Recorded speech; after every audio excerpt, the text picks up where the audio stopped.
Assalamualaikum warahmatullahi wabarakatuh. Bismillahirrahmanirrahim.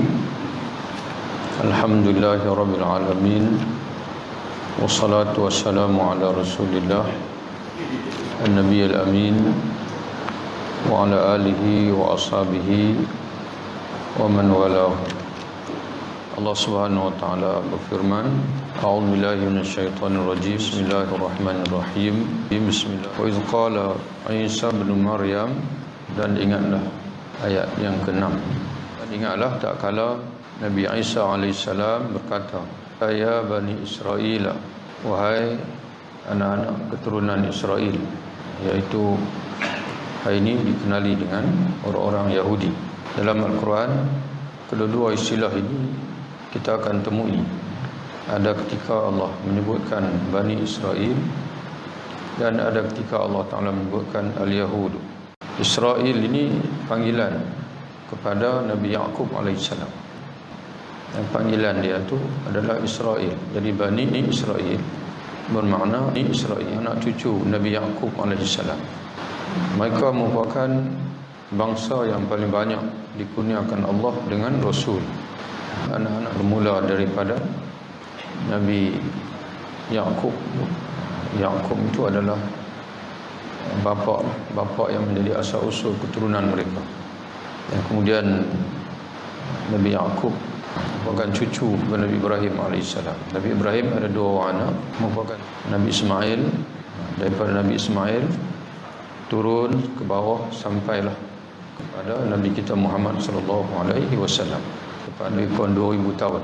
Lebih jarak masa di antara Nabi Muhammad SAW dengan Nabi Ismail itu lebih kurang 2000 tahun. Dan seorang lagi anak Nabi Ibrahim AS, iaitu Ishaq. Dan Ishaq itulah bapaknya kepada Nabi Yaqub. Nabi Yaqub mempunyai 12 orang anak. Salah seorangnya Nabi Yusuf AS. Dan daripada Nabi Yaqub itulah turun membentuk Bani Israel. Ada 12 kabilah semua.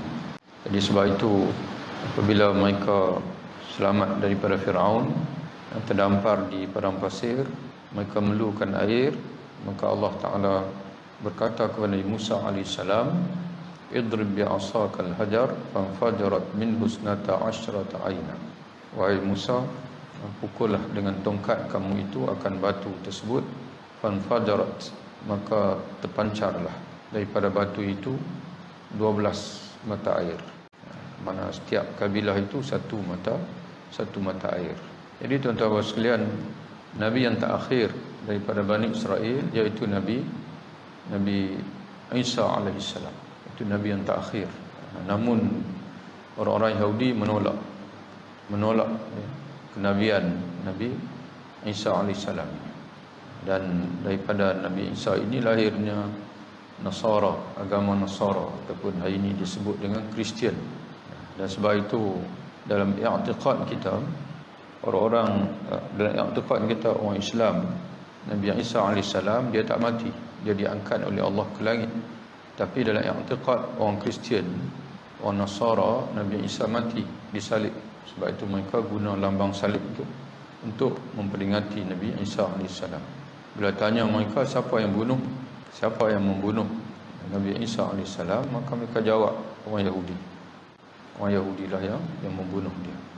Itu tuan-tuan sekalian, sebab itu Allah Subhanahu wa taala melaknat orang-orang Yahudi ini, yang mana suatu ketika dahulu mereka dikenali dengan Bani Israel, anak-anak cucu Nabi Yaqub alaihissalam.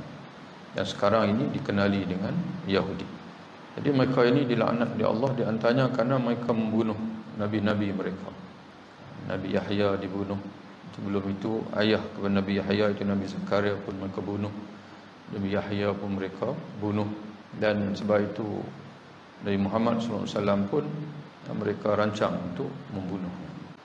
Maka pada zaman Nabi Isa alaihissalam, Allah menceritakan, dan ingatlah tak kala Isa anak Maryam berkata, "Ya Bani Israel, wahai Bani Israel, anak-anak cucu Israel, ataupun wahai orang-orang Yahudi, kalau kita nak faham pada hari ini, inni rasulullah ilaikum, sesungguhnya aku ini merupakan rasul Allah.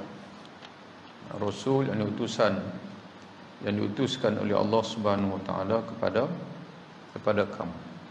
Musaddiqan lima baina yadayya minat Taurah, membenarkan apa yang ada di depanku daripada kitab Taurat. Mana yang sedia ada, apa yang ada, maknanya aku datang ini bukan bawa satu ajaran yang benar-benar baru, tapi ajaran menyambung kitab yang sedia ada bersama kita, iaitulah kitab Taurat. Kitab Taurat ini adalah kitab yang diturunkan oleh Allah Subhanahu wa taala kepada Nabi Musa alaihissalam, kepada orang Yahudi juga, kepada Bani Israel juga.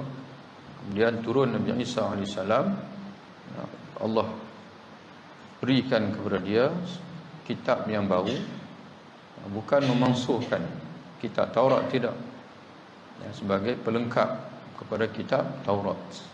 Perjanjian baru dia panggil. Kitab Taurat itu perjanjian lama, kitab Injil perjanjian baru. Itu yang pertama.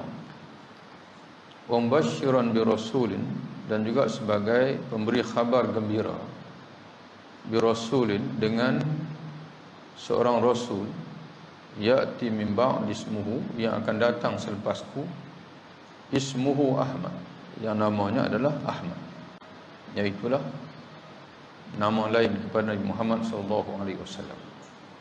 Jadi Muhammad SAW ini, dia Muhammad dan dia juga Ahmad.